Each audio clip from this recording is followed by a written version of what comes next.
Magandang umaga po. Narito na po ang magiging lagay ng panahon ngayong umaga ng Martes, March 24, 2026. Pero bago yon, baka pwedeng pa-like and share naman ang video na ito.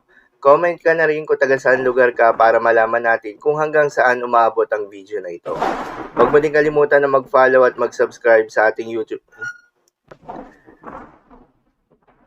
Sa kasalukuyan na tayong sa pag-asa, easterlies o yung mainit na hangin na nanggagaling sa may karagatang Pasipiko, ang dominanting weather system na nakakaapekto sa malaking bahagi ng ating bansa, particular na sa may Eastern Visayas. Dahil dito ay asahan yung maulap na kalangitan na may kalat-kalat na mga pagulan at thunderstorms. At sa nalalabing bahagi pa nga ng ating bansa kasama ng Metro Manila, ay asahan naman yung generally fair weather condition, mainit at malinsangan na panahon sa umaga hanggang sa tanghali, pero hindi pa rin inaalis yung tsansa ng mga biglaan at panandaliang buhos ng ulan na dulot pa rin ng easterlies. Samantala, kahapon nga ay opisyal nang idineklara ng pag-asa ang pagtatapos ng Northeast Monsoon o amihan season sa ating bansa. Kasabay naman nito ang pag-uumpisa ng warm and dry season sa ating bansa, kaya naman asahan ng mas mainit pa na panahon sa mga susunod na araw.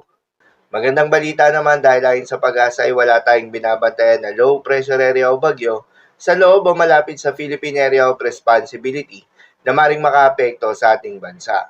Subalit maging handa pa rin tayo dahil base sa monthly tropical cyclone forecast ng pag-asa, ay posibleng may pumasok o mabuo sa loob ng Philippine Area of Responsibility ngayong buwan ng Marso. At kung sakaling magkaroon nga ng bagyo, posibleng maglandfall ito sa may Caraga Region, Visayas at Mindanao, o posible naman lumapit lang ito sa may Visayas at mag-recur papalayo na ng ating bansa.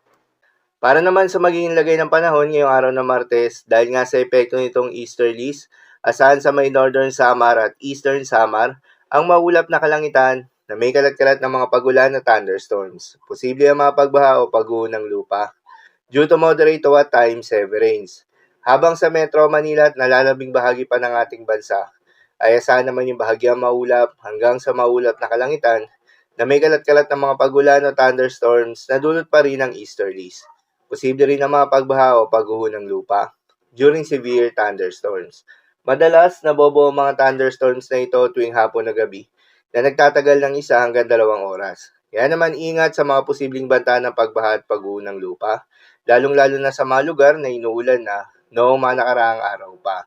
Para naman sa magiging lagay ng mga dagat baybayin, ayon sa pag-asa ay wala pa rin tayong nakataas na gale warning sa anumang seaboards ng ating bansa. Kaya naman malayang makakapamalaot yung mga kababayan nating mangingisda.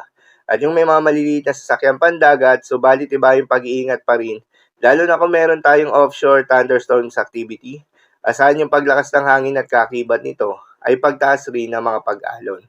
So yun lang po para sa lagay ng panahon ngayong araw ng Martes. Keep safe everyone.